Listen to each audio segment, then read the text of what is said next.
Hello नमस्कार सुप्रभात मेरे शेर और शेरनियों, कैसे हैं आप लोग। एक बार फिर आपका स्वागत है आपके अपने YouTube channel career coaching classes के अंदर। जैसा कि माय डियर आप सबने थंबनेल पे देखा होगा, आज जो मैं आपके सामने सेशन लेके आया हूँ वो एक कक्षा 10 की एक विधि है जिसका नाम है विलोपन विधि। ये विधि काम क्या करती है? पहली चीज़ तो क्योंकि ये विधि तब काम करती है माय डियर जब दो चर वाले रैखिक समीकरण आपके सामने आ जाते हैं, तब ये विधि आपके लिए काम करती है। ठीक है, जैसे मैंने यहाँ लिखा है दो चर वाले रैखिक समीकरण। आपको पता है चर क्या होते हैं? जो अल्फ़ाबेट के जितने भी लेटर होते हैं वो सारे के सारे क्या कहलाते हैं? चर कहलाते हैं। ठीक है my dear, it mean that's यहाँ पर देखो इस इक्वेशन के अंदर, इक्वेशन है ये, मैंने बोला समीकरण है ना, इक्वेशन।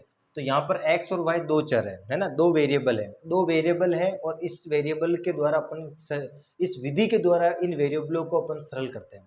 विलोपन विधि का मतलब ये होता है कि किसी चीज को विलोप कर देना, उसको गायब कर देना, हटा देना पूरी तरह से, है ना, विलोप कर देना, उसको गायब कर देना। ठीक है, इसलिए इस विधि को बोलते हैं विलोपन विधि। ठीक है, बहुत शानदार विधि है। इस ये विधि फेवरेट विधि भी है टीचर की, क्योंकि बच्चों के लिए भी, क्योंकि आसान रहता है इसमें काम करना। ठीक है, बाकी इसके अलावा दो विधियां और है, एक है क्रॉस मल्टीप्लाई मेथड जिसको बोलते हैं वज्र गुणन विधि, एक है प्रतिस्थापन विधि। बट ये विधि बेस्ट विधि है, इससे आपका काम क्या होता है, जल्दी हो जाता है। ठीक है माय डियर, तो ये विधि आपको सीखना बहुत जरूरी होता है। ठीक है माय डियर, इसी के साथ बिना समय गवाए अपन वीडियो को शुरू करते हैं और ये क्वेश्चन करते हैं जिससे आपका सारे के सारे डाउट क्या हो जाएंगे, क्लियर हो जाएंगे। ठीक है, देखो ये इक्वेशन दे रखी है और एक ये इक्वेशन दे रखी है। आपसे पूछा जाएगा कि इन दोनों इक्वेशनों को सोल्व करके एक्स और वाई का मान बताओ। क्या पूछा जाएगा कि इन दोनों इक्वेशनों को सोल्व करके एक्स और वाई का मान आपको बताना है। ठीक है, तो शुरू करते हैं वीडियो को। ठीक है, तो देखो यहाँ पर सबसे पहले आपको क्या करना होता है, या तो एक्स या वाई को क्या करना होता है, एक जैसा करना होता है। दोनों इक्वेशनों के अंदर या तो एक्स को समान कर दो या वाई को समान कर दो, मतलब इसके जो गुणांक होते हैं ना, इसको समान करना होता है। ये देखो जब भी एक में प्लस है एक में माइनस आ जाए तो हमेशा मेरे डियर वाई को आप समान कर रहा और जोड़ देना, आपका काम हो जाएगा। जैसे देखो यहाँ पर दो वाई है और यहाँ पर कितना वाई है माय डियर, चार वाई है। तो क्यों ना मैं इस इक्वेशन को, इसी इक्वेशन को दो से गुणा कर दूं पूरा। ठीक है, तो यहाँ भी चार वाई आ जाएगा। ठीक है, तो ये दो भी दो बराबर हो जाएगा ना, यहाँ चार वाई यहाँ चार वाई, फिर मैं जोड़ दूंगा इसको। तो देखो मैं क्या करूंगा, समीकरण नंबर दो को, अभी ये हाल ही में सीआरपीएफ का पेपर हुआ था ना माय डियर, उसमें ये क्वेश्चन पूछा गया था कि ऐसी दो इक्वेशन दे दी थी, उसमें पूछा गया था 3x प्लस 4x का मान बताओ कितना आएगा। अब x और y, यहाँ पर y का, तो x और y की वैल्यू आपको यहाँ से पता करनी थी, फिर यहाँ रखनी थी और फिर आपको वहां देखना था। ठीक है, तो इसलिए कह रहा हूं आप इस विधि को पूरा देखिएगा, पूरा सेशन जरूर देखिएगा, काफी इंपॉर्टेंट है। समीकरण नंबर दो को मैं दो से क्या करता हूं, गुणा कर देता हूं। किससे गुणा करता हूं माय डियर, दो से गुणा करने पर, गुणा करने पर। अब गुणा करने पर क्या हो जाए, देखो इस पूरी समीकरण को दो से गुणा करो, तो मैं क्या करूंगा 2x माइनस 2y, है ना माय डियर, ये इक्वेशन है। और ये देखो 2x माइनस 2y बराबर 2 को किससे मल्टीप्लाई करूंगा, 2 से, है ना।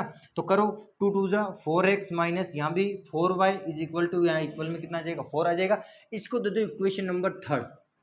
ठीक है, अब आपका काम आसान हो गया, यहाँ भी 4y आ गया समीकरण नंबर एक में और यहाँ भी 4y आ गया समीकरण नंबर तीन में। अब आपको कुछ नहीं करना है माय डियर, समीकरण नंबर एक प्लस समीकरण नंबर तीन को जोड़ दो। क्यों जोड़ो, क्योंकि यहाँ पर माइनस है माय डियर, ठीक है, और यहाँ प्लस है, तो जोड़ना आसान रहेगा। तो बराबर के इधर वाला बराबर के इधर ही जुड़ता है और बराबर के उधर वाला बराबर के उधर ही जुड़ता है, ध्यान रखना। तो यहाँ पर देखना माय डियर, यहाँ देखना ढंग से। तो मैं क्या करता हूँ, 3x प्लस 4y में से क्या जोड़ता हूँ, मैं ये जोड़ देता हूँ। आप जरा यहाँ कोष्टक जरूर लगाना, क्योंकि यहाँ चिन्ह घटाते हैं ना, तब जरूर कोष्टक लगाना। अभी तो प्लस है तो कोई दिक्कत है ही नहीं। तो यहाँ पर क्या जोड़ना है my dear, 4x minus 4y। ठीक है, अब बराबर के उधर वाला बराबर के उधर ही जोड़ो। यहाँ 10 है, 10 में क्या जोड़ना पड़ेगा माय डियर, यहाँ 4 है, तो यहाँ आपको 4 जोड़ना पड़ेगा। ठीक है, आई होप यहाँ तक समझ में आया। देखो अब 4y से ये माइनस का 4y गया, हो गया खत्म। 3x और 4x जुड़कर कितना हो गया माय डियर, ये हो गए 7x, और बराबर में क्या चल रहा है, 14, है ना। 10 और 4 जुड़ के 14 हो गए, तो यहाँ x बराबर आ जाएगा 14/7। 7 एकम 7, 7 दूनी 14। तो x की वैल्यू कितनी आ गई माय डियर, 2 आ गई, है ना आसान। x की वैल्यू आ गई तो कितनी आसान विधि है, देखो, है ना। कुछ नहीं करना, बस एक को बराबर करके काटना ही तो है, जोड़ना है। मैंने कहा प्लस माइनस का ध्यान रखना, अगर यहाँ प्लस है और यहाँ माइनस है तो आपको जोड़ना है, और यहाँ भी प्लस है यहाँ भी प्लस है तो घटाना है। थोड़ा ध्यान रखना है इस चीज का। ठीक है, x का मान 2 आ गया। ठीक है, अब x का मान जब 2 आ गया तो अब चाहो तो इसको समीकरण नंबर एक में रख के y का मान भी लेके आ जाओ। x बराबर 2 समीकरण नंबर 1 में रखने पर, किस में रख रहा हूँ मैं, समीकरण नंबर 1 में रख रहा हूँ, ठीक है, इक्वेशन नंबर 1 में। तो देखो 3 इंटू एक्स की जगह कितना रखूंगा 2 प्लस 4y बराबर का 10, ठीक है, 3 दूनी कितना है 6 प्लस 4y बराबर का 10, ये 6 को उधर भेज दो तो 4y बराबर 10 माइनस 6, तो ये 4y बराबर कितना आ जाएगा 4, और y बराबर आ जाएगा 4/4 का मतलब 1, ठीक है। तो y की वैल्यू कितनी आ गई माय डियर, y की वैल्यू आ गई 1 और x की वैल्यू आ गई आपकी 2, ठीक है। तो 4x, ये x बराबर 2 और y बराबर 1, ठीक है, तो ये ले लिया आपने। उसके बाद में आपको ये पूरा का पूरा मेथड आपको समझ में आ गया है, ठीक है। इसके अलावा अपना आगे चलते हैं, ठीक है। देखो नेक्स्ट क्वेश्चन लेते हैं।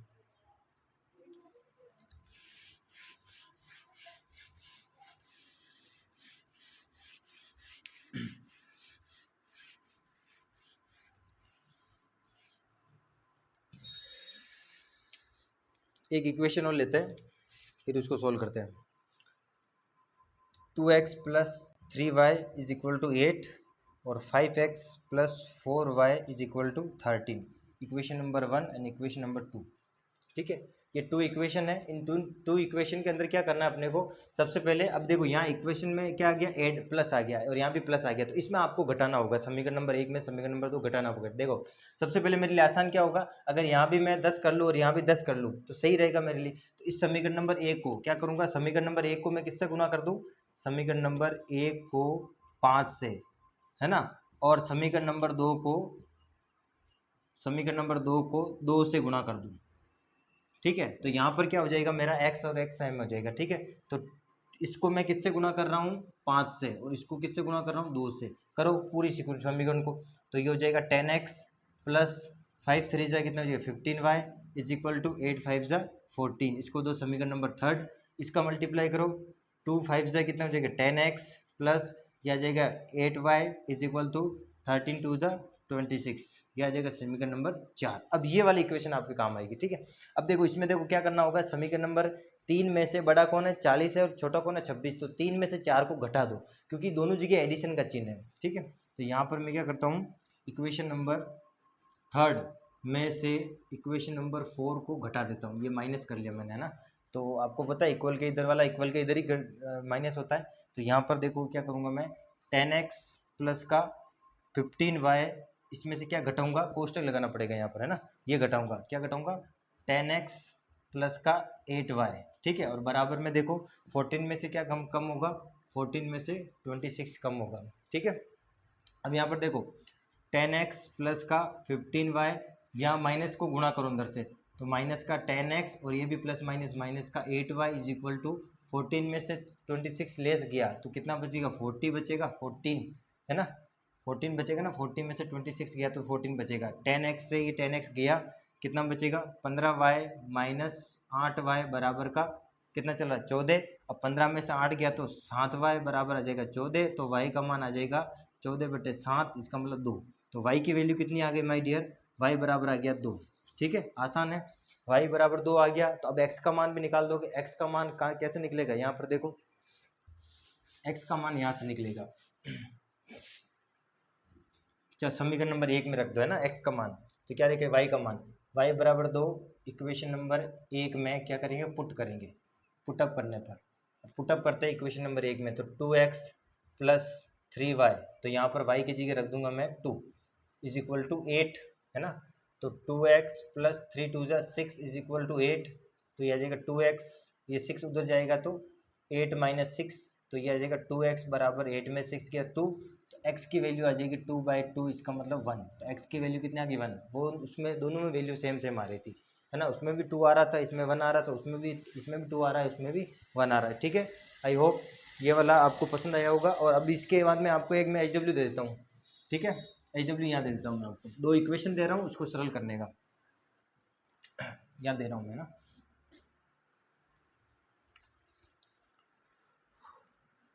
3x minus 5y is equal to 4 और 9x minus 2y is equal to 7, ये इक्वेशन नंबर 1 और इक्वेशन नंबर 2, इसको सॉल्व कीजिएगा। दोनों जगह माइनस है क्या, हाँ दोनों जगह माइनस है, चलो यहाँ माइनस नहीं यहाँ प्लस कर दूँ, ठीक है, आसान रहेगा सॉल्व करना इसको,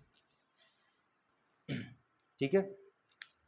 तो इसका आंसर मुझे कमेंट में करना, ठीक है। और इसके अलावा मुझे आप बताना कि ये सेशन कैसा लगा है आपको, ठीक है। टेक केयर, ओके, जय हिंद।